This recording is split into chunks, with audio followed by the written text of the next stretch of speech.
Sagittarius rising. How you doing, Sag?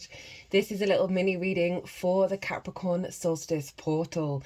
This energy is going to serve you up until the Cancer solstice. Hello and welcome. My name's Chloe. I work with card divination, astrology, and I channel multi-dimensional energies through my body, both in the form of physical and vocal light language. All of this brings in healing, attunement, and activation codes to the messages that are going to come through in this reading. So this is the Capricorn solstice. In the northern hemisphere where I live, this is when the days start getting longer. It is the rebirth of the sun. We're moving into the yang part of the year. I see this as the new year linked into the bigger earth cycles. So big portal here of what seeds are we planting as we expand into the new horizon. For those of you in the southern hemisphere, this is when the nights start getting longer. You've moved from the yang action orientated energy. You're now drawing all of the wisdom that you've learned through all that action you were taking out in the world into your inner world, right? And really cultivating and bringing deeper wisdom and nourishing your inner world, that's strengthening your deeper observational skills and perspective. So you can apply both sides of that same coin to what comes through in this reading. I read for the rising sign. So for those of you who don't have Sagittarius in the first house, look to where it falls in your natal chart, look to the house that it's in and the themes of that house. You want to apply those themes along with all the other meaning you've got going on in the sign of Sagittarius. It will be as if that Sagittarius energy, wherever it falls in your natal chart, has now energetically moved to the first house. So the astrology for the rising sign will always still link in. You just got to add on your own natal chart meaning on top of it. For example, I've got Sagittarius in my 5th house and I've got Uranus there, so I'd apply all of that to what's coming through in this reading. As always, take what resonates and leave what doesn't. Now, I've done a 2-part series where I've broken down this portal energy in a lot more detail. In part 1, I talk about the astrology of the exact moment the sun moved into the sign of Capricorn, pulled collective tarot cards, some big transmissions came through in that reading. It was wild. And then part 2, I read these oracle cards, and honestly, the energy, it's beautiful. It was so interlinked. I don't want to give away any spoilers because it was just quite a powerhouse of a transmission. And as I said, this is like a 6-month big underlying building energy that you're working with. So it's pretty significant in terms of the energy in the portal that it represents. And all of that acts as a baseline for what shows up here. So you might want to pause this video, go watch that 2-part series and come back and see how it relates to the Sagittarius area of your Sagittarius energy. Right. Okay, so I'm going to break down the astrology for Sagittarius rising. I'm going to be pulling some tarot. There's going to be 2 piles. The first pile is going to be what's the download that's come in with this portal that you're then working with, right? What's the big energy that's being integrated into your vessel, and then how to work with it is pile 2. I'll also get the card at the bottom of the deck, as well as 1 card from 2 different oracle decks. So where is this happening for you, my lovely Sagittarius risings? Well, this is in your 2nd house of your resources, your skills and your tools, of how you manifest and bring in regular income, the things that you value and how you value yourself. Now, before I go on, what was I going to say? Oh yeah, I talk about the solstice energy and the significance of it in part 1. Just felt that needed to come through. And you get this energy every year, right? Every year you get a massive download in the themes of this house. Now, if we don't truly value ourselves, if we're not unconditionally loving ourselves, we can then prioritize and put value in things that represent the distortion of our own value. Also means we can't necessarily access our skills and our tools at the highest level and manifest at a cleaner frequency. So you're getting a big download to help upgrade all of that, right? Really help you love yourself in terms of the long term, put things into value that serve your longer term goals, really really getting lots of downloads and inspiration around elevating your skills and your tools and your capacity to manifest in this magical reality.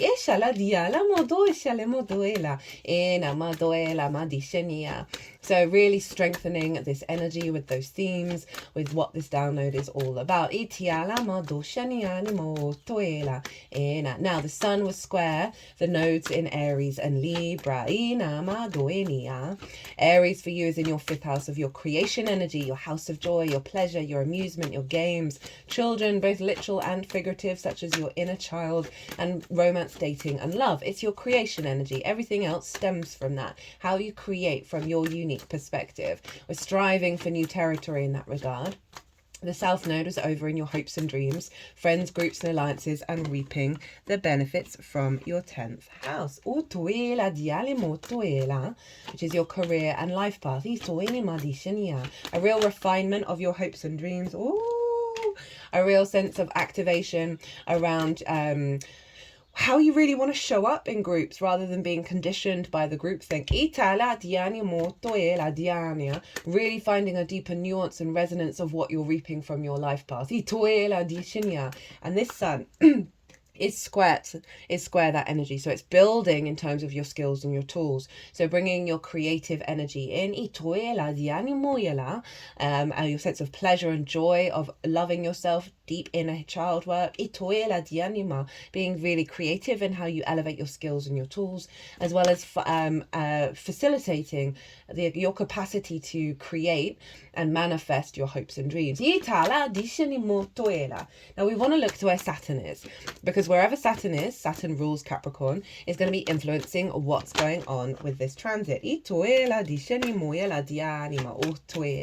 And Saturn's over in your 4th house in the sign of Pisces. This is your roots and your foundations, your ancestors, both blood and soul lineage, as well as your parental figures, the roof over your head, and the things you do in private.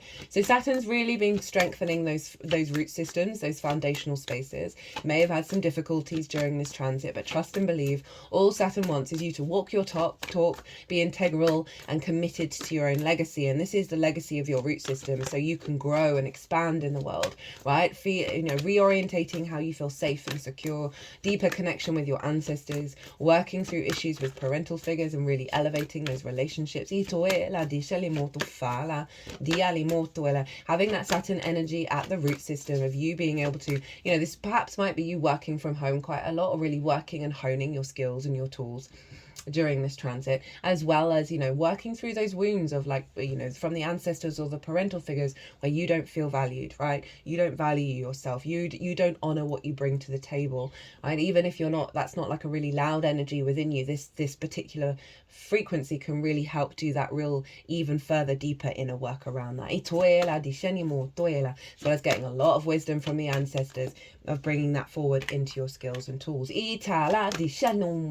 Now, at the exact moment the sun moved into Capricorn, the moon was over in Virgo, opposite Saturn. Exactly, they were both at 13 degrees of their respective signs. And so Virgo for you is in your life path, right? Your career doesn't have to be life path, it can just represent it, just facilitate it even. Visibility, reputation, how the big outside world sees you. So you're going to be very intuitively led along your path, right? Of following that which gives you nourishment and fulfills your needs. And so your intuition is going to be really heightened in regards to the elevation of your life path and your capacity to flow through it. And this is all influencing Saturn, and therefore influencing this transit of your skills and your tools are really elevating that. There might be some support coming in, some sense of recognition of what it is that you do, maybe getting a pay rise, that might be something to do with it.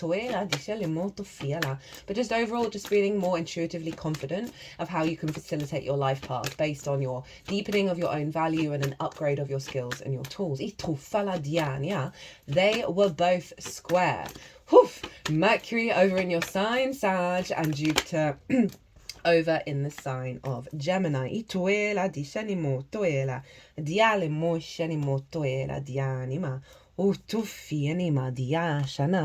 And so we've got Mercury over in your sign, Sagittarius. It's gone out of its direct motion. It's still in the retrograde cycle though. I think it's the 3rd of January that it finally leaves there, and enters into new territory. So a recalibration and understanding of how you perceive yourself, right? How you move through the world, your sense of embodiment, right? Getting clearer downloads and awareness of through your instincts, of what information you want to be able to collect and how you perceive it in order how you embody yourself. Right? Real sense of intuitive guidance. They're in alignment with your embodiment of self, right? A clarity of how you see yourself. And Jupiter over in Gemini, and I believe by now the ascendant has now moved into Gemini, where Jupiter is, right? Really giving you a deeper wisdom and understanding when it comes to the other. Now these are important committed relationships in your life. Oh, you got a bonus card from one of the oracle cards. Real commitment in your life, like the important relationships, right? Because it represents commitment and contracts, right? Really stepping up to the plate. This can be business partners, one-to-one clients. This can be long-term romantic committed relationships, your intimate friends, as well as your relationship with Source. So Jupiter being there is really providing a great deal of wisdom and of understanding of how you understand yourself in regards to the other, how the other is showing up. Lots of downloads from Source that you're getting in alignment with that Mercury opposition. We can see an upgrade in the level of clients that you may have. You might be co-creating with a friend and, you know, starting a new business or something. So we've got the self, the other, life path, and the home all being activated. This is what's called a grand mutable cross. So I always like to envisage a tree in the natal chart. The 4th house is the root system. The 10th house is where the moon is where the leaves that are striving towards the sun, that sense of expansion and visibility and heading forwards. The self and the other branches, we need them to be equal. They need to be working together in order for the tree to grow as big as it possibly can. So there's a real sense of an alignment between these core fundamentals of your natal chart, right? There's, you know, as I said, healing wounds perhaps around relationships with the other, wounds around career, of how you embody yourself and your parental figures that are all sort of may have distorted your sense of value, distorted the way that you manifest. That's very unique to you. You may have sort of conformed to how other people expect you to be. And all of this is bringing in a stronger alignment with your skills and your tools and really being able to create and build. You know, this could be with Source at home, fueling into your life path. And what I really like about this is cardinal energy, Capricorn energy instigates. It marks the changing of the seasons. It's a sense of leadership, of initiation. And then we have all this mutable energy, which is allowing us to adapt and flow and shift and change with this very high vibe frequency that came through in the 2-part series. It kind of sort of mirrored a lot of what we've been talking about over this past year of what's going on with the astrology is so wild, and it's really allowing us to see the magical reality, to believe in it, to trust in it. And then for all of this is just sort of that mutable energy that's allowing us to shift out of dogma, out of old traditions, right? Capricorn can very much be about the past and old traditions, and now we're forging our new way.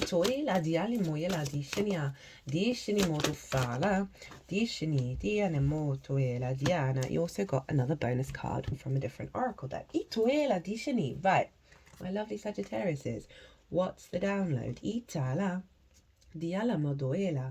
We have hello Pluto. We've got the Judgment card, the High Priestess, which is the moon, and then the King of Wands. I love this energy for you. So we've got a resurrection going on. We've got the ascension process, which is kind of what I just alluded to.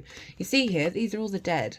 These are old versions of you These are also the ancestors and past life energy. And so often there have been grievances, right, that have got stuck in the energy field that we haven't been able to let go of, even though we may consciously think that we have. There's something bubbling under the surface.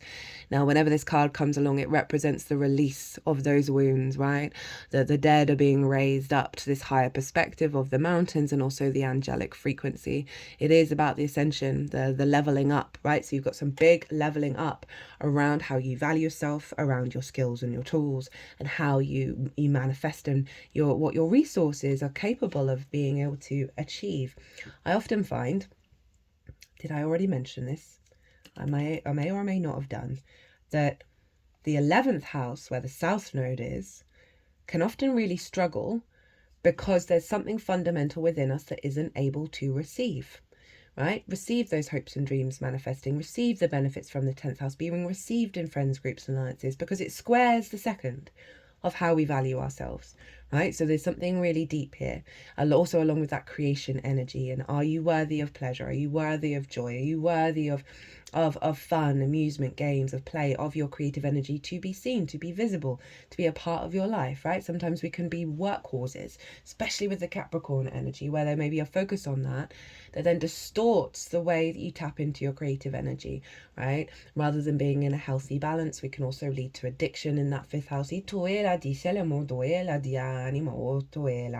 Because we've got this weight of responsibility, of expectations of productivity. Now, Sagittarius, that was a big theme that came through in your new moon, right? So if you've not caught that series, I really recommend the collective reading, where I always talk about more bigger picture things and bigger themes, so you might want to check that out. And then we have the High Priestess. As I said, this is the moon's card. You're intuitively guided at the moment. This is the download that's coming through. There's a resurrection of old energy, right? That's allowing more freedom to come in with this High Priestess, because this is all about surrender. She knows. She doesn't have faith in, she knows that she's drawing towards her that which brings abundance and fertility. She's working with both the material and the spiritual realms with these two pillars. They're in union with one another. She has the wisdom and understanding of getting out of her own way and letting things unfold, but by holding that intention, holding that knowing, that trust in source that things will turn out well. That your needs will be met. You will be seeking nourishment. So there's the one energy of you really allowing this energy to flow through you, right? Of that fear and the worry we can have with the 2nd house of, do I have enough resources? Am I valued? All of that. This energy coming through is letting go of a lot of those wounds and allowing your intuition, your higher self energy to come storming through. And when I say your higher self, it is just you, right? We've just got to often go through some layers in order to get there. And again, that moon up in the 10th, of that being intuitively guided to that which is part of your path and not part of the conditioning. And then we got the King of Wands. Big energy, big fire energy. So I love this with your Sagittarius energy of this process is allowing you to be very confident and mature in your instincts and how you take action in regards to this, right? The King of Wands values themselves very much so. They're very quick off the mark with their skills and their tools. It's very instinctive in alignment, right? So there's a real sense of you in being in your power, you knowing what you're bringing to the table, and your instincts really being in alignment with building those skills and those tools. Okay, how to work with this energy. We have the 4 of Cups, we've got the Jupiter energy of the Wheel of Fortune, and then the 2 of Cups. So the 4 of Cups, pretty obvious for the 2nd house. Comparison is the thief of joy. Other people having fun, right? Enjoying their life. Other people getting that pay rise. Other people being valued. Other people having certain skills, right? And you're just like, oh, I don't have that and I'm now sad about it, right? It's a very sort of stagnant energy with those arms and legs crossed. And we've all been here, right? It's very natural and there's no judgment in this energy. And it's actually, there's been a lot of reading so far. I mean, you are the last one. Predominant energy is like, this transit wants you to look at something that's like a core thing that is being released, right? And you can help amplify that release process by being aware of the transition that's happening, right? And so this is saying you've got to reflect on this, right? Whenever we're kind of like grumpy that other people are doing well, or other people have things, or not even grumpy, or just feeling a bit sorry for ourselves if it's not manifested in the way that we would have liked. We're in conflict. We're in conflict with every other version of ourselves, right? And if we're not celebrating all the achievements of the outside world, then we're just recreating that sense of lack within ourselves, in our emotional body, right? The more that you're enjoying the flow of the outside world, regardless of whether it's showing up for you, the less you're in energetic conflict with abundance, right? And that's so funny with the Jupiter card coming next, because it is saying you've got to focus on the fact that the wheel is turning in your favor, right? It's a very generous spirit, the Wheel of Fortune. It is Jupiter, the sense of wisdom, the shift in fate, this elevation, the jovial spirit. It's a very positive card. It's wanting you to think more in that framework of not where the problems are, of not where the difficulties are, but this awareness of, if you just keep showing up and enjoying your skills and your tools, right, and really focus on programming yourself to value yourself unconditionally. It isn't about going out and doing things that make you feel a bit icky, right? It's more about making peace with the past and then showing up and doing the damn thing and in finding the joy in it. That's the square with the North Node in Aries, of find that creative joy, right? And feeding that into how you manifest. And then we've got the Two of Cups. So this is really interesting because this is all about being open to give and receive.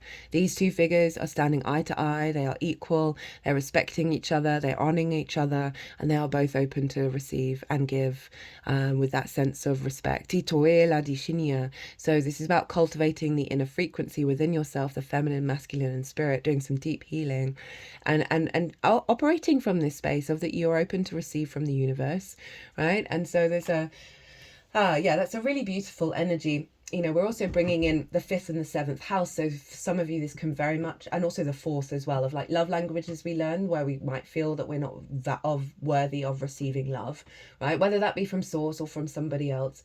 And that recreating with the inner child in the 5th, that's then distorting how we show up with the other and how the other shows up with us. And that then you may lose your sense of value. You may think your skills and tools aren't good enough. And this energy is really saying it's about getting right with your emotional body. Really doing some deep healing with yourself, honoring yourself, respecting yourself. Act like you are both versions of this, right? And how you would show up for somebody else, and apply that to yourself. Falling in love with yourself again, right? Really that unconditional love. It's about showing up. And a lot of what's coming through here was very much tied into the big transmissions that came through in part 1. Again, I'm not going to do any spoilers, but they were pretty cool. At the bottom of the deck, hi Aries, hi the Emperor. So you got the King of Wands and then you got the Emperor. Love this. This is the underlying root energy here that's manifesting. We've got you in your sovereignty, you in your power, you understanding that your experiences have given you a lot of wisdom. It's not about what anybody else thinks or says. This is about your journey and your understanding. It's also real sovereign energy, right? Of you knowing I was going to say a swear word then, that you know that you're the creme de la creme. Okay, that's a polite way of saying it. And you're really confident in that. Aries isn't really bothered about what other people think of them at a sort of general level. And it's sort of that energy of like, I know what I'm capable of. And I'm not letting the outside world's influence affect that. I'm not letting old stories affect that. And I'm going to show up. I'm going to show up every day as the Emperor, right? And you might want to channel that energy when you wake up in the morning. It is your 5th house of your creation energy. That's at the root of you, right? The root of how you create in the world. And so that's incredibly powerful. And if you can feed it into your skills and tools, it's going to give you more resonance, and it's going to help that emotional body come from a place of love. What a powerhouse energy.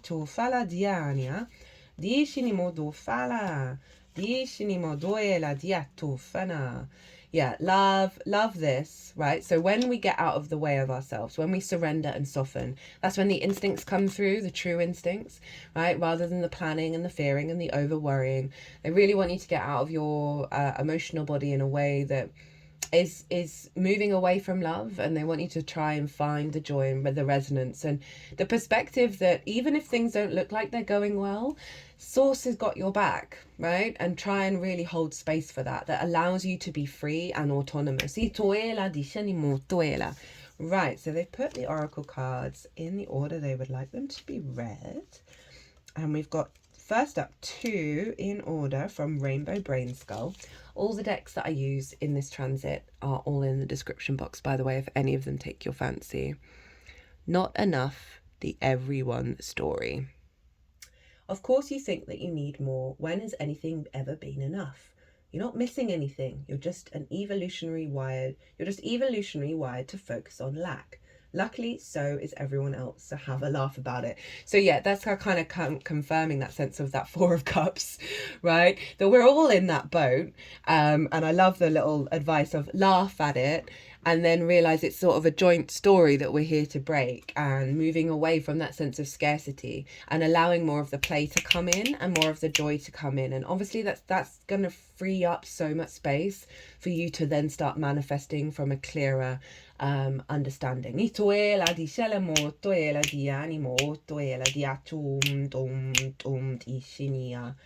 As I said, the more that you focus on the joy of the thing itself, the less you need there to be things to be there and to be enough afterwards, right? Right, satisfaction for the thing itself. Okay, that's just reminding me of, I was watching a podcast, where is it? By Danny Jones. I've started getting into alien stuff. Have been for a while, actually. Might have to pause and go and get it, because Greg somebody is quite famous in the sort of spiritual sphere. Can't remember his full name. Anyway, he references this poem by Khalil Gibran, who is a Sagittarius rising, which was very much linked into the Gemini full moon. I'm just going to go find it because I think it's really significant. This is one of my favourite poets. I'm going to have to pause and clear my throat. Oh my god, it's not the appropriate thing to read a poem to. Sorry about that. And there is an animation movie based on his work called The Prophet, and you can't find it anywhere, even though like Salma Hayek was in it. You have to stream it, and it's one of the few times where I'm very committed to my tinfoil hat. Like most conspiracy stuff, I'll engage in it, but I try and take everything, ebb and flow, pinch of salt kind of vibe. But this one, I'm like, if everybody watched this animation movie, there would be a rise in the collective consciousness. It's quite phenomenal. I recommend it if you're okay with streaming, or maybe you'll find it somewhere. That they've blocked it, and goddamn. So then a ploughman said, "Speak to us of work." And he answered, saying, "You work that you may keep pace with the earth and the soul of the earth. For to be idle is to become a stranger unto the seasons, and to step out of life's procession that marches in majesty and proud submission towards the infinite. When you work, you are a flute through whose heart of whispering of the hours turn to music. Which of you would be a reed, dumb and silent, when all else sings together in unison? Always you have been told that work is a curse and a labour of misfortune. But I say to you that when you work, you fulfil a part of the earth's furthest dream, assigned to you when that dream was born. And in keeping yourself with labour, you are in truth loving life. And to love life through labour is to be intimate with life's most innermost secret. But if you in your pain call birth an affliction, and the sport of the flesh a curse written upon your brow, then I answer that naught but the sweat of your brow shall wash away that which is written. You have also been told that life is darkness, and in your weariness you echo what was said by the weary. And I say that life is indeed darkness, save for when there is an urge. And all urge is blind, save when there is knowledge. And all knowledge is vain, save where there is work. And all work is empty, save where there is love. And when you work with love, you bind yourself to yourself, and to one another, and to God. And what is it to work with love? It is to weave the cloth with threads drawn from your heart, even as if your beloved were to wear that cloth. It is to build a house with affection, even as if your beloved were to dwell in that house. It is to sow seeds with tenderness and reap the harvest with joy, even as if your beloved were to eat the fruit. It is to charge all things you fashion with the breath of your own spirit, and to know that all the blessed dead are standing about you and watching. Did get the Pluto card. Often I have heard you say, as if speaking in sleep, he who works in marble and finds the shape of his own soul in the stone is nobler than he who ploughs the soil. And he who seizes the rainbow to lay it on a cloth in the likeness of man is more than he who makes the sandals for our feet. But I say, not in sleep, but in the over-awakefulness of noontide, that the wind speaks not more sweetly to the giant oaks than to the least of all the blades of grass. And he alone is great who turns the voice of the wind into a song made sweeter by his own loving. Work is love made visible. And if you cannot work with love but only with distaste, it is better that you should leave your work and sit at the gate of the temple and take alms of those who work with joy. For if you bake bread with indifference, you bake a bitter bread that feeds but half man's hunger. And if you grudge the crushing of the grapes, your grudge distills a poison in the wine. And if you sing those angels and love not the singing, you muffle man's ears to the voices of the day and the voices of the night. I mean, it's this whole, all of it just so eloquent. Work is love made visible, right?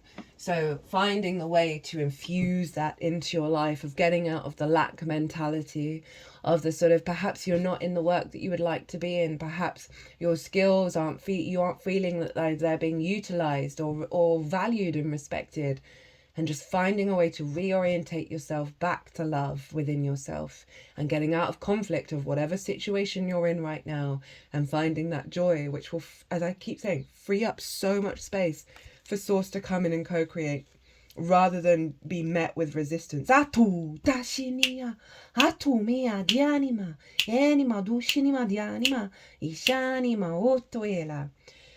Well, next up we have jumping is scary, staying frozen is scarier. The world moves forward even when we stand still. Making no choice is still a choice. Stop pretending like the world can be paused and act with courage now. Fortune favors the bold. This is definitely speaking to the old patterns, and the old patterns where you may have felt frozen, you may have felt confined. Then you may be in a certain situation where you're like, my old profession, I didn't feel I could leave for a very long time. I'm quite loyal at my heart, and it broke me. It completely broke me. Luckily, Uranus came along and shook up my whole life and led me down this path.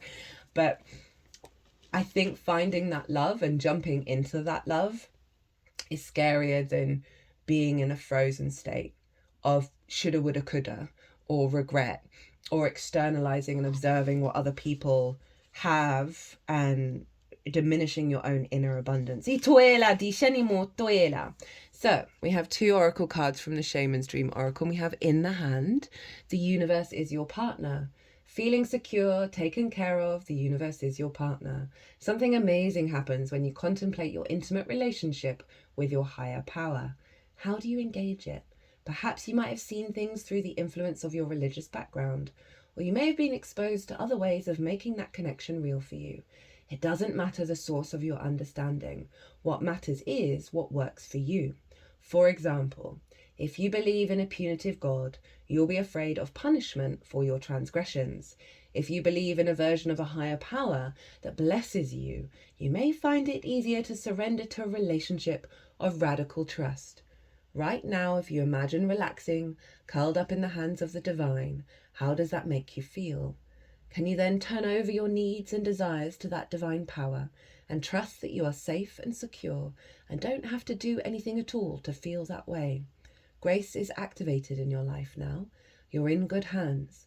Your work, family, relationships, home, everything. You've done it all you can. So now is the time to rest and recharge instead of producing, doing, acting, strategizing. A hot tea, a good book, a soft blanket are in order. Now that's really lovely. I was like, that again, that letting you know you're safe to unravel these things and reconnect back to yourself. I like that wisdom at the end of how perhaps to boost that recalibration is like being very nurturing and showing up. You know, in that poem they were talking about how act as if what you're doing is for your beloved.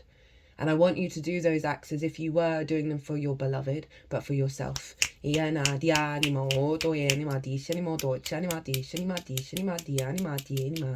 allowing yourself to rest, allowing yourself to have that hot bath and not worry about all the plans and the ideas and how you're going to put them into practice, because this is saying it's got to come from a very instinctive place, through the surrender and through the knowing that's when your true magic is going to come through, of how you then build and manifest.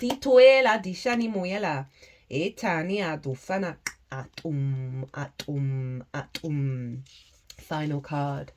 Netcaster. Preparations come to fruition. A surprise, a result beyond expectations. That's that Jupiter energy, right? The netcaster arrives to tell you to stop praying for the fish. They have arrived. And it's time that you cast your net, lest they swim away. Everything that you so long for is within reach. But it's been so long since your prayers were answered that you've forgotten how to receive what is being offered to you. Put down the prayer beads and open your arms and your heart to rewards beyond measure. Cast your net. Take the next step that you've been planning for so long. Remember that the fish wait for no one, so time is of the essence. Now, these are followed in order, so I feel like these are the stages to go through in order to get here. But it is saying that this energy is around you. This is here. And be really open to it. Heaven and earth are in perfect alignment for your victory. The stars are positioned for success. The only one who can spoil the perfection of this moment is you. If you ask, do I really deserve this? You will sabotage the magic and shatter the crystalline flawlessness of the now. I mean, this is just bringing in what's come up already in the reading, which is so lovely. The netcaster can also arrive to bring you some bad news, to tell you that you've been snared in someone's trap and must wiggle free. Right now, it feels comfortable enough, even as the net begins to tighten around you. Do not wait until it's suffocating you before realizing you must escape and run for your life. It is early enough to exit gracefully. I feel like this is the trapping of the story of the Four of Cups. Bide your time until all the conditions are right. Go to your place of stillness, of deep quiet, and watch for the signs that a new opportunity has arrived. Right now you are patient because you feel that things will go your way. Learn to be patient with the people and situations that are more challenging. So, surrender, allow your creativity to come through from your instincts. Fall in love with reciprocity, fall in love with yourself again, give yourself unconditional love, right? And really know that you're being held by source and you need to trust in the process and follow your creative energy. Your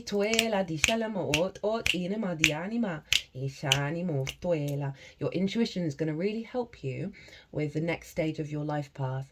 Bear that in mind, my lovely Sagittariuses. Okay, I'm going to leave it there. I hope you enjoyed this reading. Oh, this was the longest one yet. I hope it resonated.